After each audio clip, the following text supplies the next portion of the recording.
Muy bien, pues es una bendición estar aquí, listos para escuchar su palabra que nos llena y nos hace sentir plenos, ¿cierto? Eso es lo que su palabra hace en nuestros corazones. Vamos a orar. Inclina tu rostro, por favor, y vamos a pedirle al Señor que nos hable esta mañana. Padre amado, bendecimos tu nombre. Señor, nos dirigimos a ti con un corazón, Señor, lleno de gozo, lleno de gratitud, con un corazón dispuesto, apasionado por tu palabra, porque hemos visto los cambios que ha provocado en nuestra vida. Señor, tu palabra ha sido una lámpara a nuestros pies en medio de un mundo tenebroso. Señor, tu Espíritu a través de tu palabra, Señor, nos ha vivificado, nos ha renovado, ha limpiado nuestra mente. Y Señor, hoy queremos tener un corazón dispuesto para ser enseñados por ti. Ayúdanos que hoy podamos ser buena tierra, que la semilla que sea sembrada en nuestro corazón produzca fruto. Señor, que tu palabra no vuelva vacía, que además es poderosa. Señor, es viva, es eficaz, penetra en lo más profundo de nuestro ser, nos ayuda a discernir y a ver cuáles son las intenciones de nuestro corazón, cuáles son las motivaciones. Señor, tú nos conoces mejor que nadie, y hoy que nos vamos a exponer a tu palabra, pedimos tu bendición, Señor, sobre ella. Que sea tu Espíritu Santo, que no sea tu siervo, que seas tú, Padre amado, el que hable hoy a través de tu palabra, Señor. Hoy ponemos este tiempo en tus manos, sujetamos nuestra alma, nuestra mente, nuestro cuerpo, todo nuestro ser, Señor, para atender tu voz y atender tu enseñanza, mi Dios. Oramos esto, te lo pedimos en el nombre de nuestro Señor y Salvador Jesucristo. Amén y amén. El día de hoy es un tema importante que tiene que ver con el sufrimiento, pero que también tiene que ver con la esperanza. Di conmigo, sufrimiento. Pero di conmigo, esperanza. ¿Qué nos gusta más? ¿Cómo? Leti la vio un poco tímida y dijo, esperanza. Pues claro que la esperanza nos va a sonar más. De hecho, hasta el nombre esperanza es para esperanzador, ¿sí o no? ¿Verdad? No sé si es por las vocales que tiene. Esperanza, suena así como, wow. Y sufrimiento, pues sufrimiento. ¿Sí o no? Parece onomatopeya. Pero, mira, sufrimiento en la Biblia se define y tiene muchos sinónimos. Entre ellos tragedia, dolor, enfermedad, tentación, prueba. Todos estos conceptos, calamidad, aflicción, todo esto está dentro del concepto de sufrimiento en la Biblia. Pero la esperanza es algo de lo que pareciera ser que todos tenemos, pareciera ser que es algo de lo que ningún creyente carece, pero al menos yo hablo por mí. En todos los años que llevo de ser creyente, no recuerdo alguna enseñanza que tocara el tema de la esperanza como tal. Hemos oído la fe, la gracia, el perdón, muchos temas. De la esperanza, francamente, en mi caso personal, no sé tú. Sin embargo, el día de hoy vamos a aprender cómo tener esperanza en medio del sufrimiento. ¿Vale? Así titulé esta enseñanza. Vamos a Primera de Pedro, por favor, para empezar con la palabra de Dios y para empezar a desarrollar esto. Y el título de este pasaje, Primera de Pedro 1, verso 3 al 9. No, perdón, discúlpenme. Es más larga la lectura, del 3 al 23. Es una esperanza viva. Acompáñenme por favor con la lectura y vamos a leer así, Primera de Pedro 1, 3 al 23. Dice así: bendito el Dios y Padre de nuestro Señor Jesucristo, que según su grande misericordia nos hizo renacer para una esperanza viva, por la resurrección de Jesucristo de los muertos, para una herencia incorruptible, incontaminada e inmarcesible, reservada en los cielos para vosotros, que sois guardados por el poder de Dios mediante la fe, para alcanzar la salvación que está preparada para ser manifestada en el tiempo postrero, en lo cual vosotros os alegráis, aunque ahora, escucha, por un poco tiempo, si es necesario, tengáis que ser afligidos en diversas pruebas, para que sometida a prueba vuestra fe, mucho más preciosa que el oro, el cual, aunque perecedero, se prueba con fuego, sea hallada en alabanza, gloria y honra cuando sea manifestado Jesucristo, a quien amáis sin haberle visto, en quien creyendo, aunque ahora no lo veáis, os alegráis con gozo inefable y glorioso, obteniendo el fin de vuestra fe, que es la salvación de vuestras almas. Los profetas que profetizaron de la gracia destinada a vosotros, inquirieron y diligentemente indagaron acerca de esta salvación, escudriñando qué persona y qué tiempo indicaba el Espíritu de Cristo que estaba en ellos, el cual anunciaba de antemano los sufrimientos de Cristo y las glorias que vendrían tras ellos.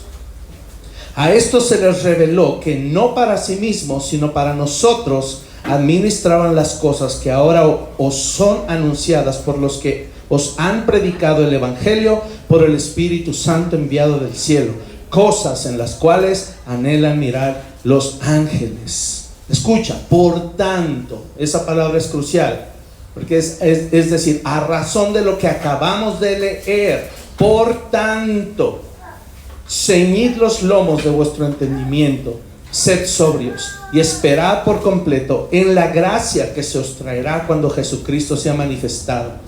Como hijos obedientes, no os conforméis a los deseos que antes teníais estando en vuestra ignorancia, sino como aquel que os llamó es santo, sed también vosotros santos en toda vuestra manera de vivir, porque escrito está: sed santos, porque yo soy santo.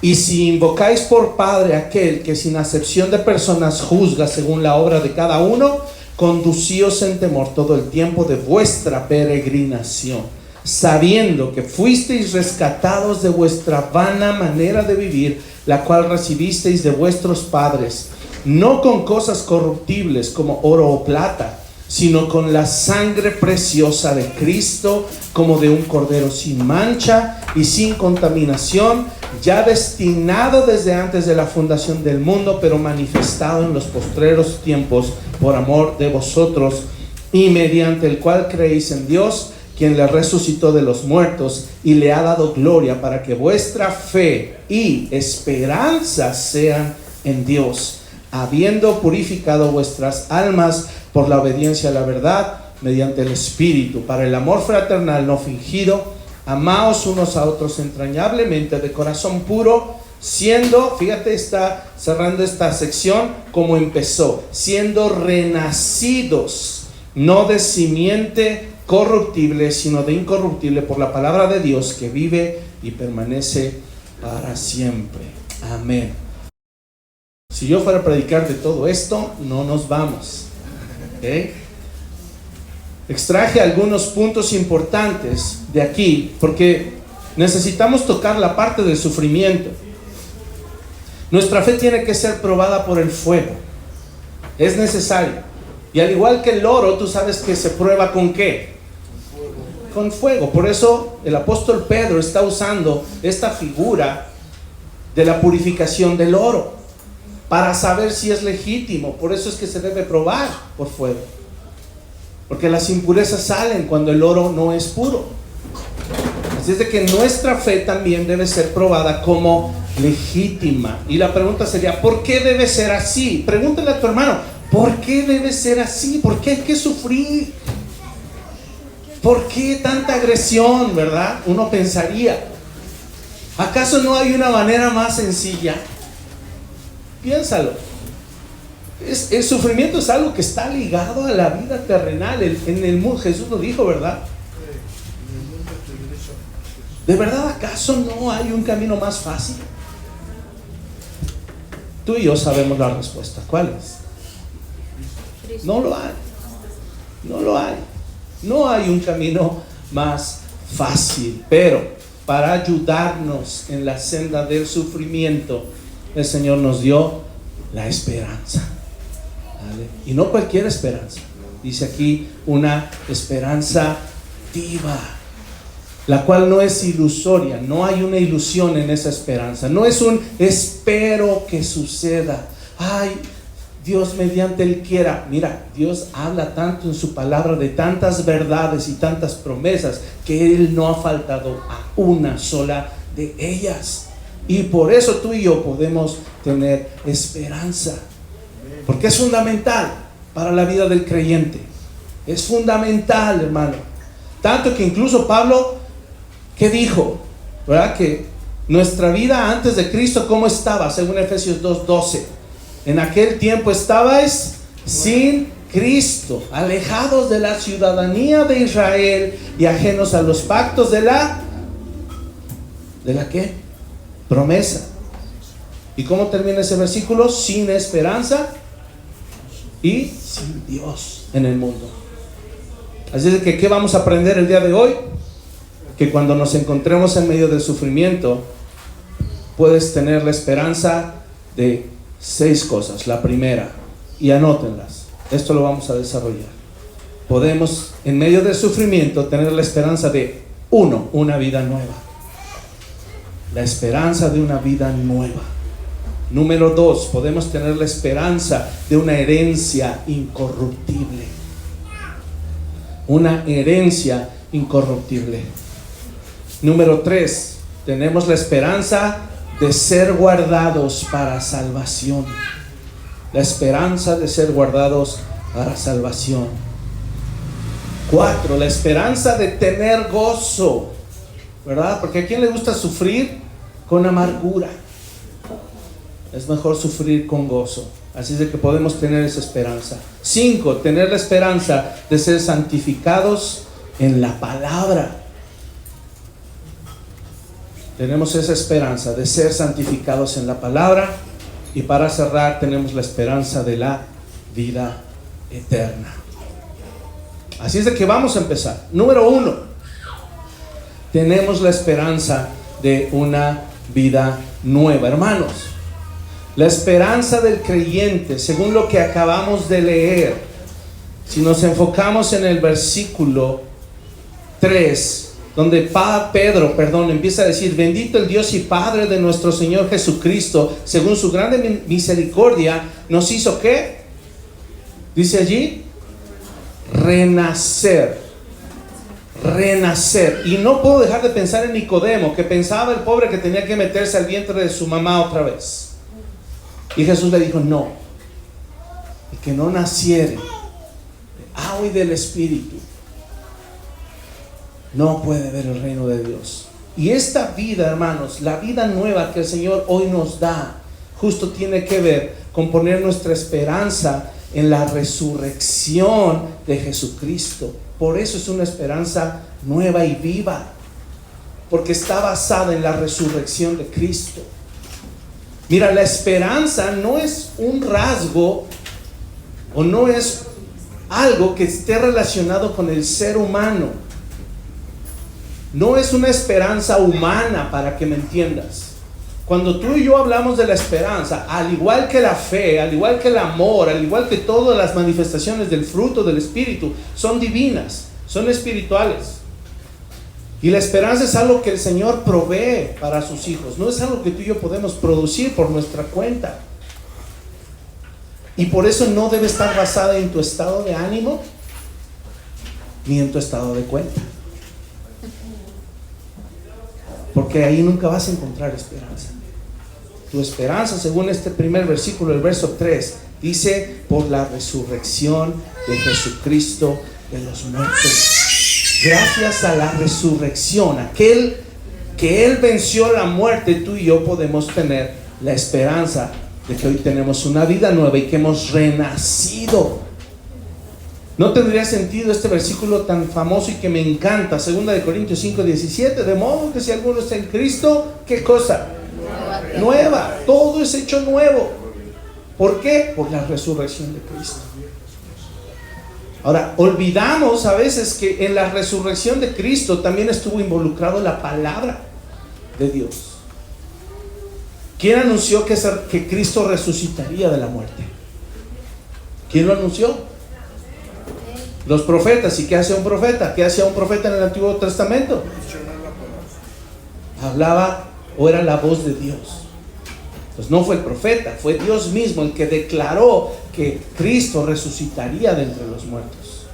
Y yo no sé tú, pero cuando la palabra de Dios está involucrada, siempre algo va a suceder grande. Cuando Dios habla, algo va a suceder.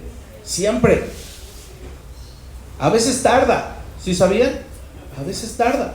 Y no nos podemos impacientar. Pero cuando Dios habla, siempre va a suceder lo que Él habló. Y si Él dijo que Cristo iba a resucitar de entre los muertos, así como cuando Él dijo, sea la luz, ¿qué fue? La luz. Cuando Él dijo, Cristo va a resucitar y va a traer vida a todos.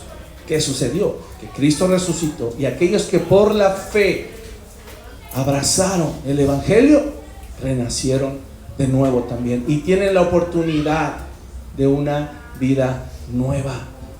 Ahora, para solo darte un pequeño, vamos rápido a Isaías, deja tu dedo ahí en Primera de Pedro, pero vamos rápido a Isaías. Quiero solo que veas brevemente. ¿Sabes qué es lo más maravilloso de conocer a nuestro Señor Jesús? Cuando te das cuenta que Él nos conoce. Y sabes, nos conoce, y cuando te das cuenta más aún que nos entiende además. ¿Y sabes por qué nos entiende? Isaías 53, ya les di una pista. ¿Por qué? Porque el Señor nos comprende en nuestra debilidad. Porque Él sabe lo que es el sufrimiento. Si tú y yo leemos, y que tampoco es el tema porque no acabaríamos, si tú y yo leemos todo Isaías 53, solo quiero leer algunos versículos. Pon atención en el verso 2, dice, subirá cual renuevo delante de Él y como raíz de tierra seca. ¿Has visto una raíz de tierra seca? ¿Cómo se ve? ¿Bonita? ¿La tendrías colgada en tu pared? Son feas. Arranca una raíz que esté de una plantita muerta en tierra seca. Dice, como raíz de tierra seca, no hay parecer en él, ni hermosura. Le veremos más inatractivo para que le deseemos. Despreciado y desechado entre los hombres. Varón de dolores. ¿Experimentado en qué? Quebranto. Como que escondimos de él el rostro. Fue menospreciado y no lo estimamos. Eso habla de una persona que ha sufrido. Y no acaba ahí el sufrimiento. Además, ¿qué llevó? Nuestras enfermedades. ¿Qué sufrió? Nuestros dolores. Lo tuvimos por azotado, incluso por herido de Dios y abatido, porque la ira de Dios cayó sobre él. Por nuestras rebeliones, molido por nuestros pecados, el castigo de nuestra paz fue sobre él. Verso 7, angustiado él, afligido, no abrió su boca. 8, por cárcel y por juicio fue quitado. Escucha, y su generación, ¿quién la contará? Porque fue cortado de la tierra de los vivientes. Ya habíamos hablado de esto. Ni la oportunidad tuvo de tener una familia, casarse y tener la dicha de ver hijos. Ni eso. Eso le fue quitado, según este versículo. Se dispuso con los impíos su sepultura. No, aunque no hizo maldad, no hubo engaño en su boca. Con todo esto Jehová quiso que quebrantarlo, sujetándole a padecimiento. Ahora, pregúntate, ¿y tú y yo creemos que hemos sufrido? ¿Y tú y yo hemos creído que nuestra vida es difícil? Pero ¿sabes qué es lo que más me encanta? El verso 11, la actitud del Señor. Verá el fruto de la aflicción de su alma y quedará satisfecho. Quedará satisfecho. Y esto es importantísimo, hermanos. Este pasaje nos enseña tanto del sufrimiento, para que tú y yo sepamos que jamás vamos a poder sufrir a este nivel, con esta magnitud. Nunca vamos a vivir tal estrés, tal preocupación, tal angustia, tal afán, tal ansiedad como la que cargó nuestro Señor Jesucristo. No tenemos ni idea. Si Él simplemente quitó la angustia y el sufrimiento de nuestro propio pecado, y no solo llevó el nuestro, llevó el de toda la humanidad encima de Él. Eso es aflicción, eso es sufrimiento. Ahora, no lo hago para minorar el sufrimiento que tú tienes. La dosis de sufrimiento que Dios te ha dado es la dosis que puedes soportar. ¿Sí sabías eso? Él no te va a mandar una dosis mayor. ¿Por qué? Porque Él no quiere quebrarte. Él te quiere fortalecer. No quiere quebrarte en el mal sentido. Sí, que tu corazón sea quebrantado. Y más cuando pecamos y nosotros mismos nos buscamos el sufrimiento. ¿A cuántos les ha pasado que te autogeneras el sufrimiento y la aflicción? ¿Por qué? Por malas decisiones, porque no obedezco su palabra. Es muy común que eso no suceda. Pero tú y yo hoy podemos aspirar a una nueva vida. ¿Por qué? Por la resurrección de Cristo. Si tú y yo empezáramos, y con esto nos debería bastar, con esto sería suficiente para sobreponernos a cualquier sufrimiento, a cualquier aflicción. Pero no contento con eso, el Señor todavía nos da más. Recuerda que Él es el mejor dador y Él nos da todas las riquezas de su gloria. El número 2, no nada más una nueva vida, sino que además tenemos la esperanza de que recibiremos una herencia incorruptible. ¿A qué te suena herencia? Piensa inmediatamente, ¿qué viene a tu mente? Herencia. Regalo, ¿qué más? Herencia. Lo que vas a recibir, Meche, ¿sí? ¿Cuándo? ¿Por qué? ¿Y de quién? Generalmente de los padres. Así es como se maneja el concepto de herencia, ¿cierto? Ahora, tú y yo debemos saber que aquí cuando dice, si tú te das cuenta, el verso 4, para una herencia incorruptible, incontaminada, inmarcesible, que está reservada en los cielos para ti y para mí. Aquí es donde nos damos cuenta que por su palabra, no nada más Él garantizó que Cristo resucitaría y nos daría nueva vida, sino que por su palabra está de por medio, que tú y yo recibiremos una herencia incorruptible también. Esto es importante, porque cuando su palabra está de por medio, su voluntad prospera, sus propósitos se cumplen. ¿Sabes por qué? Porque Él es soberano. Lo acabamos de ver hace ratito en la mañana, en nuestro estudio de la voluntad de Dios. Sus planes se cumplen. Y si Él dijo que te va a dar una herencia incorruptible, ¿qué crees? Es porque te la va a dar. Nuestros padres, antes de partir, ¿qué preparan? ¿Qué preparan? Testamento. Sus papeles para dejarnos una herencia. ¿Dónde se prepara eso? En una notaría, ¿sí sabían? Sí. ¿Qué? Papás, háganlo, es importante, ¿verdad? Antes de partir, los padres terrenales acostumbran dejar un testamento. ¿Y qué es el testamento? Un documento en donde se expresa lo que se le va a dejar a sus hijos, ¿cierto? Pero este es un documento legal, es un documento oficial, notariado. Se tiene que ir ante una autoridad, ¿verdad?, reconocida, para que ese notario, ¿qué?, garantice que cuando nuestros padres mueran, vamos a recibir lo que ellos nos dejaron, que ahora lo que era de su propiedad, ahora va a ser de nuestra propiedad. Ahora piensa en Dios como nuestro Padre, que nos ha prometido y que nos ha garantizado una herencia incorruptible.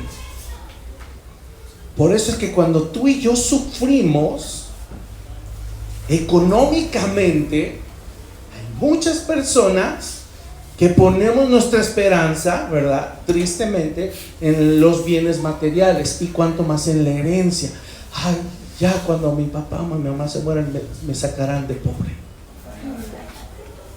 ¿Y si no te dejan nada? Si le dejan todo al hijo favorito, ¿qué pasó con esa esperanza? Muere la esperanza. Pero tú y yo no tenemos una esperanza muerta, tenemos una esperanza viva, porque Él prometió. Esto es hermoso. Él supera por mucho esta costumbre de dejar un testamento, por mucho. Efesios 1, vamos a ver algunos versos salteados nada más, para que tú te des cuenta qué impacto la herencia incorruptible que el Señor nos ha dejado. Sí, Efesios capítulo 1. Vamos a leer versículos salteados. El 11 primero. Escucha qué hermosura. Efesios 1:11. En Él asimismo que tuvimos herencia, habiendo sido predestinados conforme al propósito del que hace todas las cosas, según el que designio de su voluntad. Él designó, de acuerdo a su voluntad, dejarte herencia. Verso 13. En Él también vosotros, habiendo oído la palabra de verdad, ¿la qué? Palabra de verdad, es decir, su palabra siempre se cumple, es garantía. El evangelio de vuestra salvación, y habiendo creído en Él, fuisteis, esto es impactante, velo y nótalo por favor, fuisteis sellados con el Espíritu Santo de la promesa, y quiero que veas qué es, las arras de nuestra herencia, hasta la redención de la posesión adquirida. ¿Cómo te suena eso? ¿Sí lo captaste? ¿Sí estás dimensionando? ¿Qué garantiza que vas a recibir una herencia incorruptible? No un notario. No un notario público te garantiza que vas a recibir una herencia incorruptible. Dice aquí, según Pablo, que la garantía que tenemos de recibir herencia es su Espíritu Santo morando en nosotros. Ese podría ser el equivalente al testamento, la garantía de que va a suceder. Dios se lo toma en serio, tanto quiso morar su Espíritu en ti para asegurarte que vas a recibir esa herencia. ¿Es poca cosa? No, es impactante esto. Y luego más abajo Pablo dice ahí en verso 18 que él no cesaba de orar. ¿Por qué cosas? Además dice, no cesó de orar para que sus ojos, verso 18, se alumbren los ojos de su entendimiento, para que sepan cuál es la esperanza a que Él os ha llamado y cuáles las riquezas de la gloria de su herencia en los santos. Hay esperanza en esa herencia. Y él oraba y decía, yo quiero que ustedes entiendan dimensionen la magnitud de la herencia que van a recibir. Porque cuando entonces yo reconozco que hoy tengo una nueva vida y tengo una herencia, entonces el sufrimiento ya parece poca cosa. Y van dos apenas. Ahora vamos a la tercera. Ser guardados para salvación. Tenemos la esperanza de que seremos guardados para salvación. Mira, una de las necesidades que dicen los estudiosos, ¿verdad? Las necesidades primordiales de los niños es sentirse, además de amados, es sentirse seguros, protegidos. Y tú y yo no somos la excepción. Dios es nuestro Padre y Él nos asegura protección. Él nos asegura que seremos guardados a la hora de la prueba, lo dice su palabra. Pero esto va mucho más allá. No nada más vas a ser guardado en las pruebas terrenales, amado. Vas a ser guardado para salvación. ¿Sí comprendes eso? No es algo que se queda solo en el aquí y ahora, o en el mañana y el futuro, 2, 3, 5 años o 20 años después, los que el Señor te permita cumplir o vivir. es ser guardados para salvación. Y si tú y yo entendemos de qué fuimos salvos, entonces también cobra otra dimensión completamente diferente. Tú y yo sabemos que el pecado, ¿cuánto nos hirió antes de Cristo? ¿Cuánto hirió tu vida? O sea, tanto que hasta muertos estábamos, dice. Pero me estoy refiriendo al dolor emocional bajo el cual vivíamos antes de Cristo. ¿Cómo estaban nuestras emociones? ¿Cómo estaba nuestra estima? ¿Cómo estábamos destruidos, devastados? Pero esta promesa y esta esperanza que tenemos de ser guardados para salvación va todavía mucho más allá de las emociones, porque fuimos salvados del pecado y de la muerte. Y por eso tenemos esperanza de que así como Jesús resucitó, ¿qué va a pasar contigo y conmigo en el día postrero? Vamos a resucitar también. Entonces sí seremos guardados en esta peregrinación, como lo menciona también Pedro ahí en ese pasaje, ahorita lo veremos. Pero fuimos salvados de algo tan terrible que se llama pecado. Y junto con ello fuimos salvados de otra cosa igualmente terrible, de la ira de Dios. ¿Sí comprendemos eso? Fuimos salvados de la ira de Dios. El Señor, nuestro Padre, prefirió derramar y desatar su ira sobre su Hijo en vez de derramarla sobre ti y sobre mí. ¿Acaso no es eso esperanza? Ahora, solo por un momento, si intentáramos ver, que a veces hacemos el intento, y yo me confieso que a veces lo he intentado hacer, ver el sufrimiento en los lentes de la soberanía de Dios. No sé si comprenden esto. Querer ver el sufrimiento con los lentes de la soberanía de Dios. Lo que hablábamos hace rato.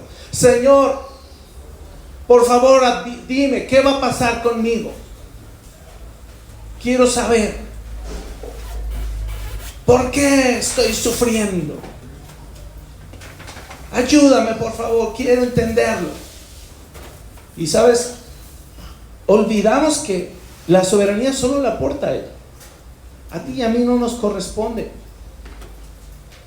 Es un área en donde el Señor determinó que ese fuera uno de sus atributos incomunicables. Ya los hemos estudiado.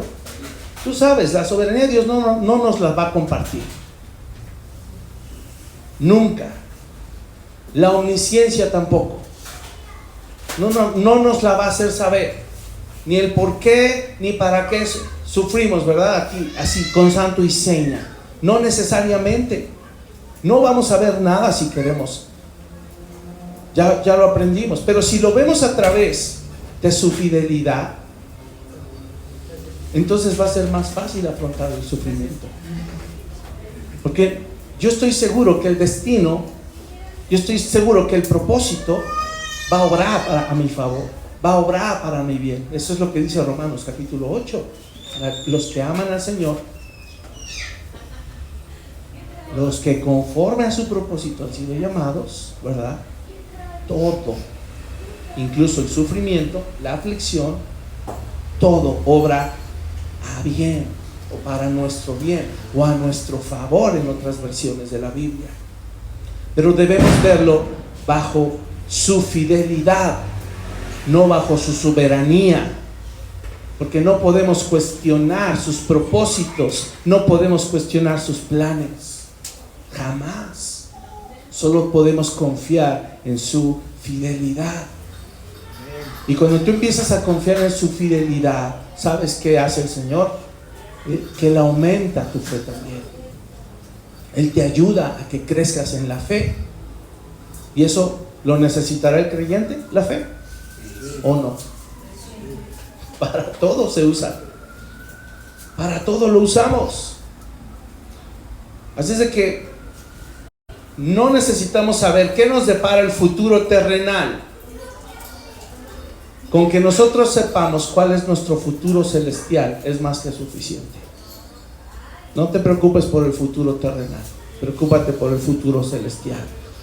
Y el Señor te da la esperanza de que Él te ha guardado para salvación futura, ¿verdad? Ya eres salvo. Ya eres salvo. Amén. Amén. Hebreos 11:1 habla de esto. Tú y yo no lo sabemos. ¿Qué es pues la fe? La certeza de lo que se espera, la convicción de lo que no se ve. Pero no es una certeza en lo que tú crees o piensas. ¿Sí sabías eso? Es la certeza y la convicción de lo que Dios ha dicho, de lo que su palabra dice. Y por eso hemos enseñado siempre que la fe debe estar basada en Cristo y en la palabra de Dios. No que tú te inventes tus propias cosas en las cuales creer y declararlas para que suceda, porque no van a suceder. Este concepto de certeza tiene que ver con esperanza, porque dice la certeza de lo que se espera, la certeza de la esperanza. Y esa palabra, ¿sabes qué significa? Esperar de manera activa el cumplimiento por parte de Dios. Eso significa. No me quedo sentado, me quedo activamente obedeciendo su palabra, esperando que su promesa se cumpla. Me mantengo perseverando. Si Él me guarda, es para que yo pueda correr la carrera. Es para que yo pueda seguir avanzando, no para que yo me eche en el sillón. No hay un sillón en la vida cristiana, ¿sí sabías? Hay una pista. ¿Y qué se hace en la pista? Se corre. No hay sofá, no hay spa, no lo hay. Hay que correr, hay que seguir avanzando. Y mientras yo corro y avanzo, espero el cumplimiento de lo que el Señor prometió. Y además Él prometió guardarnos para salvación. Es esperar la salvación con gozo y lleno de confianza, porque va a suceder. Y cuando dice convicción, ¿sabes qué es? Es la única convicción interna que Dios puede poner. No la puedes producir, ni tú ni yo. Porque incluso la fe es un don de Dios, ¿cierto? ¿Hay fe humana? Pues sí, claro, hay fe humana. Y la ponen en cosas humanas y terrenales. Pero la fe en Dios es un recurso divino. No es algo que podemos generar tampoco por nuestra cuenta. Y eso, cuando tú y yo lo ejercitamos, entonces nos va a llevar al siguiente punto. Cuando yo estoy seguro y tengo la certeza de que voy a ser guardado para salvación, ¿qué le va a pasar a mi corazón? Aquí es ya en donde también se empiezan a afectar incluso mis emociones, aunque el gozo no es una emoción. ¿Sí sabías eso? El gozo no es una emoción, pero el gozo va a afectar mis emociones y las va a ayudar a mantener estables. ¿Ok? Tener gozo. Tengo la esperanza de que voy a poderme gozar. Miren, cuando yo leía esos versículos, les tengo que confesar, a veces me caía gordo. Yo decía, ¿cómo que me tengo que gozar por las aflicciones? ¿Por qué? Nadie las disfruta, esa es la verdad. Pero es que, ¿sabes qué? Estaba yo malentendiendo.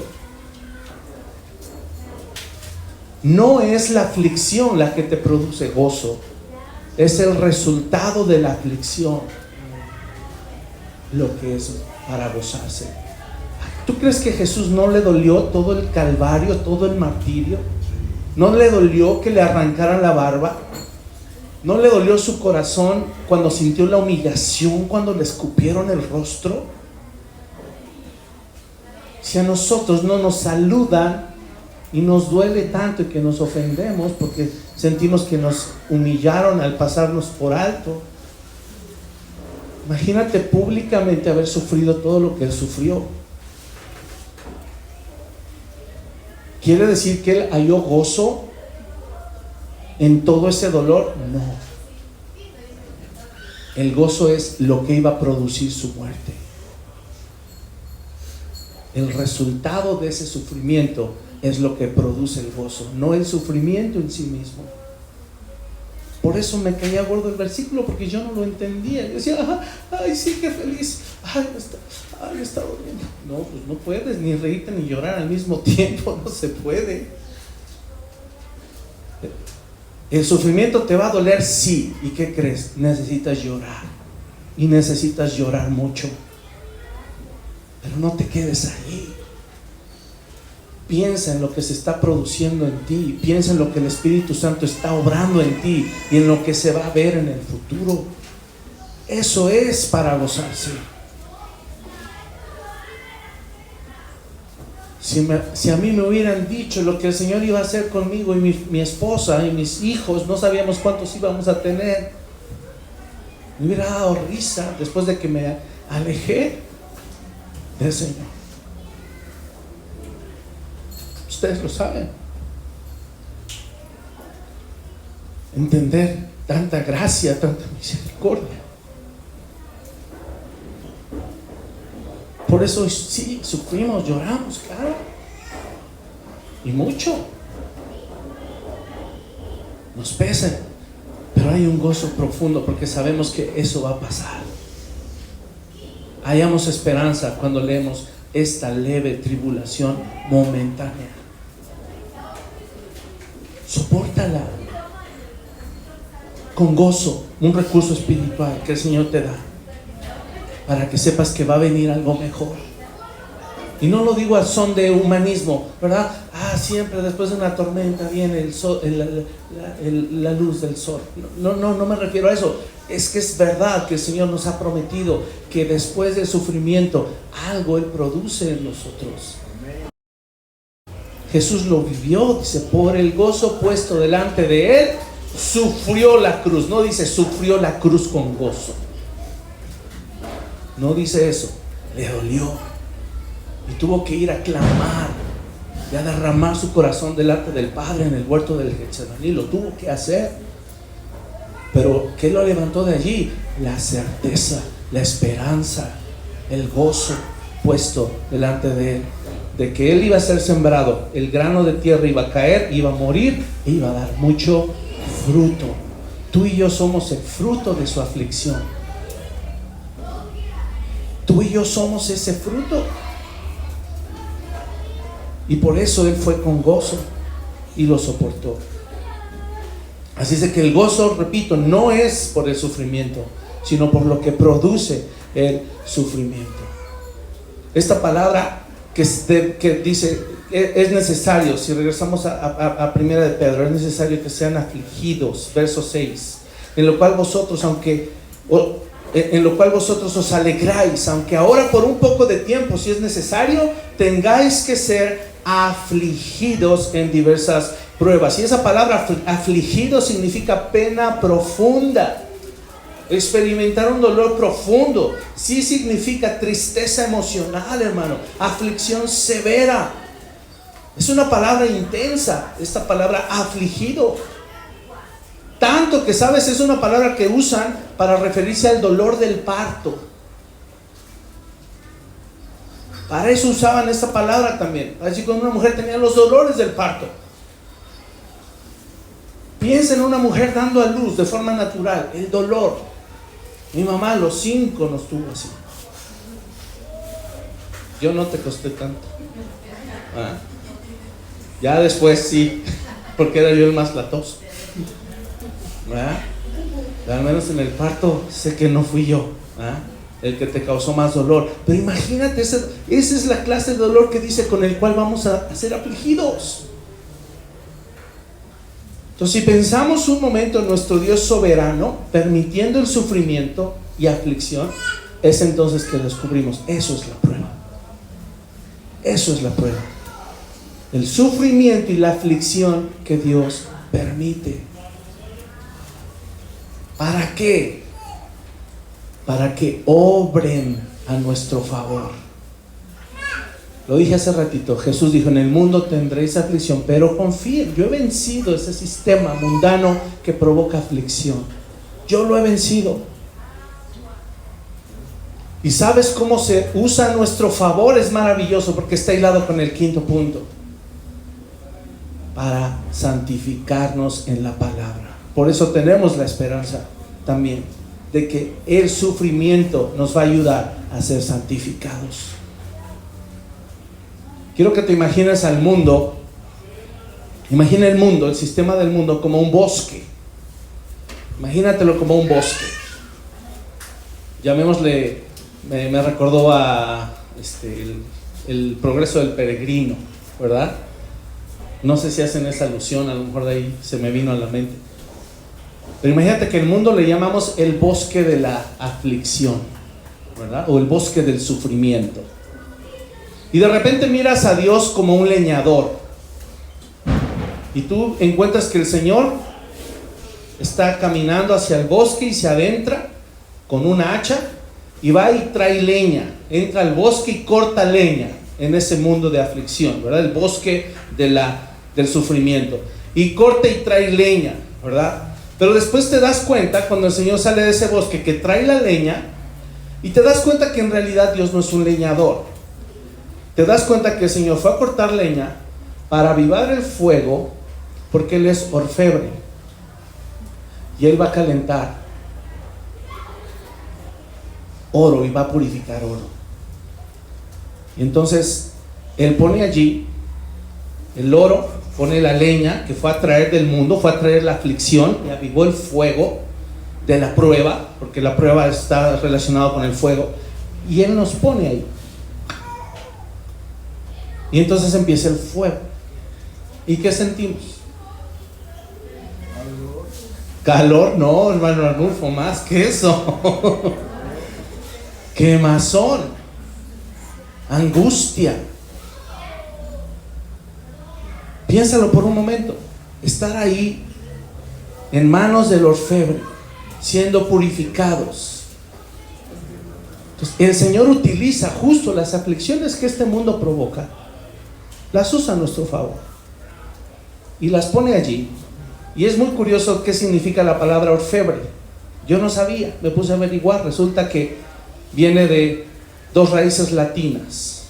La primera de or es auri en latín, que es oro, y febre de faber, que es arquitecto o hacedor, el que hace el oro o el que fabrica o el que trabaja el oro.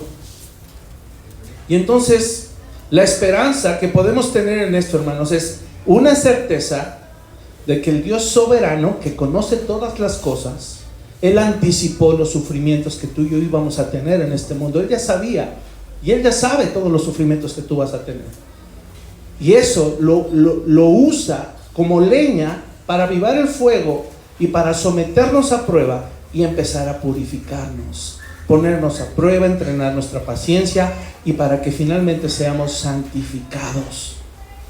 Y tú dirás, bueno, pero ¿para qué tanto este asunto de la santidad? ¿Por qué nos conviene y por qué puedo tener esperanza en que Dios me va a santificar? Porque resulta que así como cuando Cristo vuelva, ¿qué va a suceder según Efesios 5? ¿Cuál es el objetivo de la santificación? Según Efesios 5, cuando Pablo habla del matrimonio, ¿cuál es el objetivo? El Señor nos quiere someter a prueba y purificarnos y santificarnos para que cuando Él vuelva nos presente a sí mismo como una iglesia gloriosa, que no tenga mancha ni arruga, sino que sea pura. Escucha, ahí hay un cuidado hermoso, porque lo que Dios está obrando en ti y en mí es para presentárselo a Él mismo cuando Él vuelva. Por eso nos santifica. Si no, a Él no le importaría. Él diría, bueno, pues voy a ir a una iglesia, los amo tanto que no me importa que me reciban fodongos. Una novia fodonga sin arreglarse, en chanclas, sucia, sin bañarse. Piénsalo, casados. ¿Cómo se veía tu novia el día de tu boda?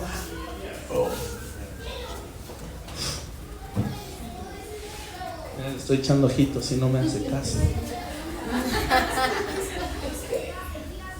Espectacular, bellísima, resplandeciente. Cuando desfiló del brazo de su papá y la vi por el caminito, yo ahí parado me quería desmayar.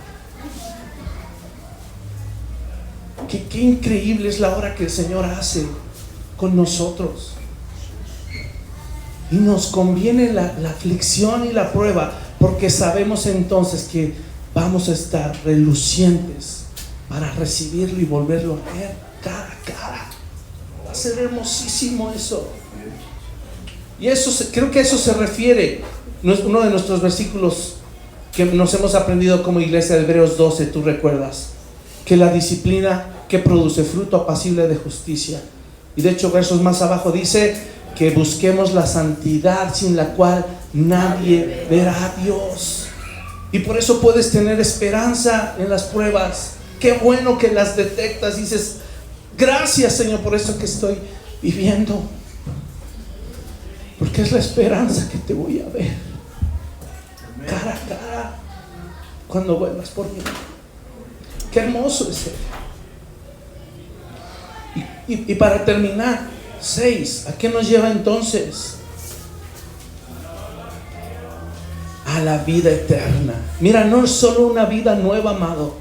Qué bueno que aquí en esta tierra podemos disfrutar de la coinonía, la comunión de los santos, disfrutar, estudiar su palabra, adentrarnos en las profundidades de su verdad, saber que hemos sido llenos de su espíritu cada vez que vemos que afrontamos una nueva prueba y la vencemos por su poder. Es maravilloso, pero nada de esta vida se va a poder comparar con la vida eterna cuando estemos con Él, donde no habrá más dolor, donde no habrá más aflicción, donde no habrá llanto, no habrá pobreza.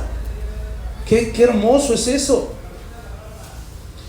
Y para cerrar esto, justo quiero que vayamos y que reflexionemos respecto a quién escribió esta carta. Lucas 22, quiero que te des cuenta de esto. Me llena y me conmueve mi corazón cuando estaba yo estudiando esto. Fíjate, Lucas 22. ¿Quién escribió esta carta que estamos estudiando? No, Pedro. La carta de Pedro la escribió Pedro, ¿cierto? Sí. ¿Y tú sabes quién fue Pedro?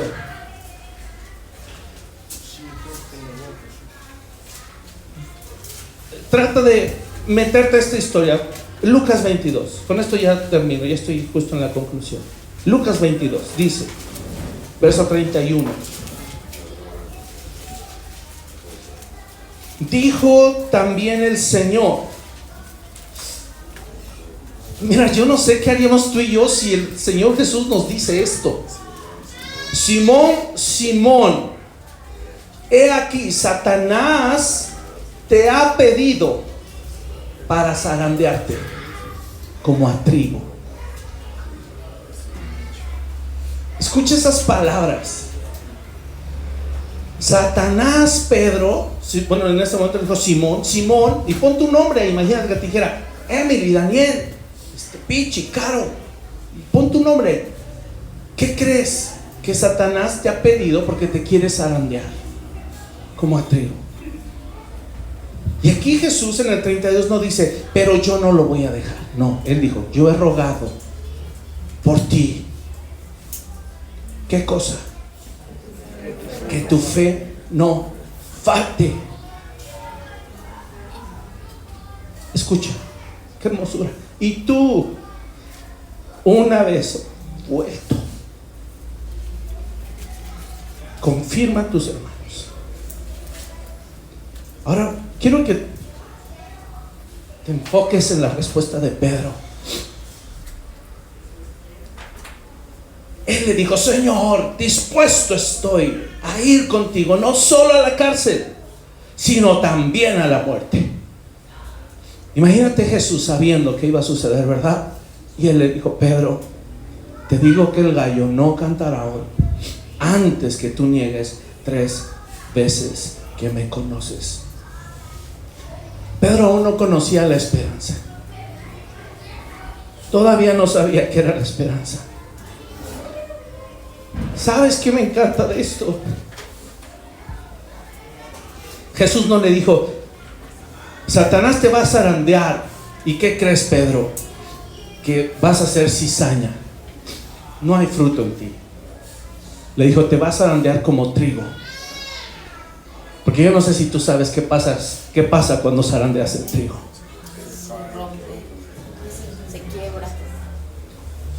se va la hojarasca y queda el fruto.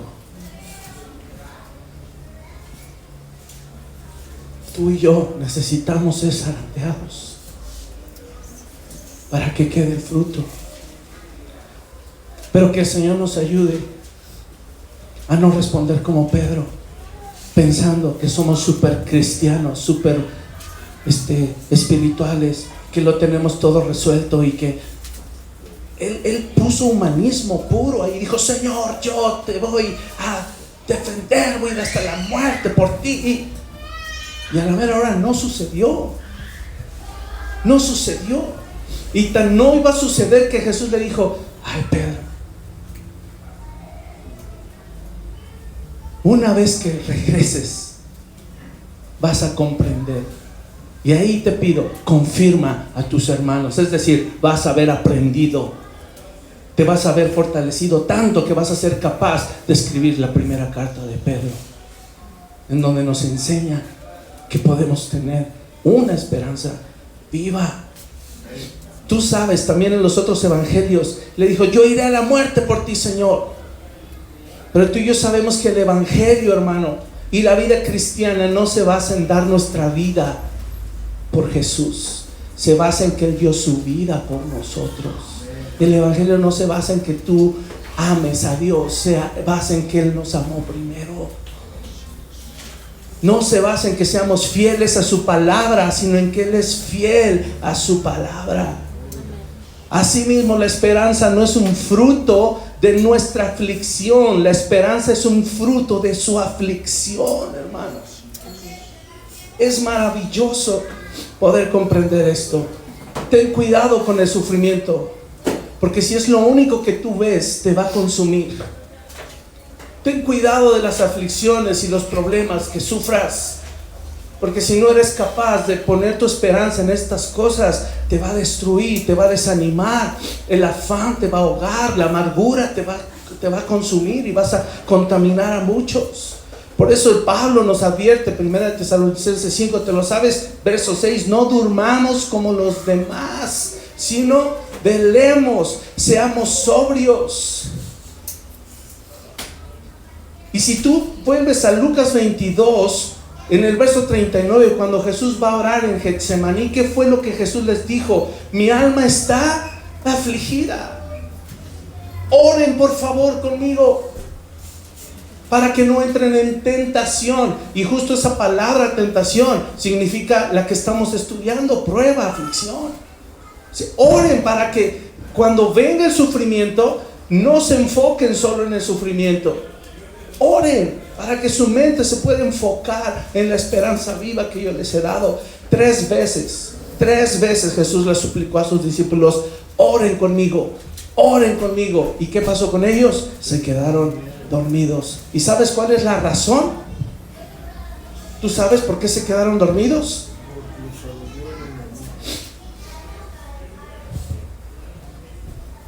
Verso 45, Lucas 22. Cuando se levantó de la oración la tercera vez y vino a sus discípulos, los halló durmiendo a causa de la tristeza. No te enfoques en el sufrimiento, no te enfoques en la tristeza. Enfócate en la esperanza. Santiago 1:12 dice: bienaventurado el varón que soporta la tentación, porque cuando haya resistido la prueba, recibirá la corona de vida que Dios ha prometido a los que le aman.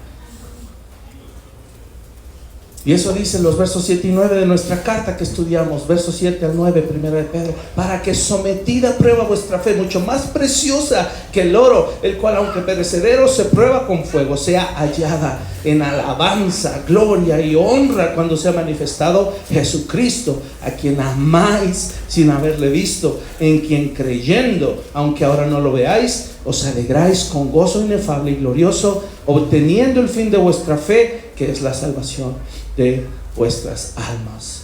Amado, vete con esto. Podemos gozarnos en medio del sufrimiento, porque el fin de nuestra fe es la salvación de nuestras almas, es decir, una eternidad con el Señor. Y que esto te fortalezca y te anime cuando estés en medio del dolor y del sufrimiento. Vamos a orar y vamos a pedirle hoy al Señor que nos fortalezca, que nos anime y que nos lleve mucho más allá de lo que nuestra mente humana podemos pensar o imaginar o dimensionar. Acompáñame, por favor, cierra tus ojos. Padre amado, hemos hoy entendido tu palabra y te damos tantas gracias, Señor, porque nos has hecho renacer a una esperanza viva. Ayúdanos a hoy quitar nuestra mirada de las cosas terrenales y del sufrimiento y el dolor que hemos vivido aquí.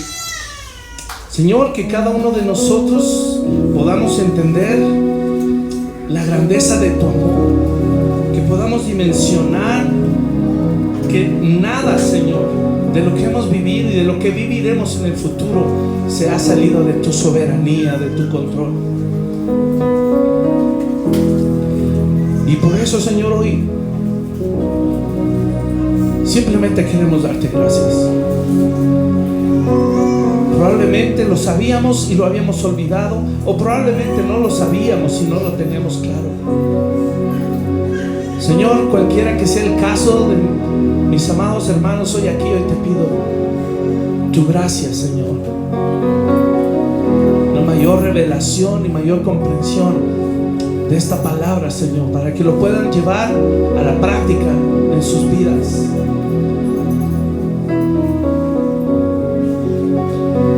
Agradecele al Señor por el cuidado que ha tenido de ti, de tu familia. Gracias, Padre. Gracias te damos porque no nos has dejado, no nos dejarás. Hoy aspiramos, Señor, a una vida nueva, pero no solo terrenal, Señor, sino la esperanza de que tenemos una herencia incorruptible y ha sido tu Espíritu la garantía de que recibiremos esa herencia. Así como un padre puede bendecir a sus hijos escribiendo un testamento, Señor, tú nos has dado tu Espíritu para garantizarnos que recibiremos esa herencia.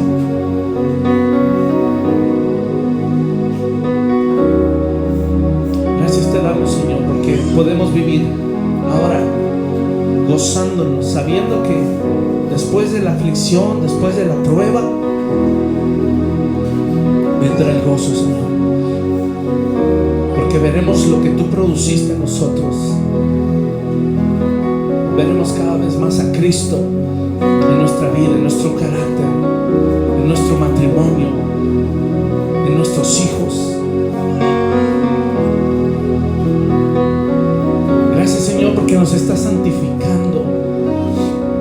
Eso es esperanzador, saber que aunque seguimos pecando y aunque seguimos fallando y tropezando una y otra vez, tú nos sostienes,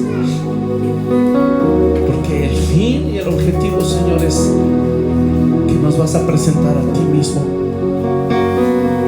como una iglesia gloriosa y te veremos cara a cara, y eso nos llena de gozo también, Padre. Y gracias, Señor, porque nos has prometido tener una vida eterna contigo, libres de ira, libres de pecado, libres de la carne, Señor, que tanto nos sigue afligiendo en este cuerpo terrenal, libres de dolor, de enfermedad, de hambre. Señor, será glorioso ese día y por eso te damos gracias, porque en todo ello podemos estar seguros que no fallarás. En cada palabra que tú has dicho, tú eres fiel y cumplirás. Por eso te damos gracias. Gracias, Padre.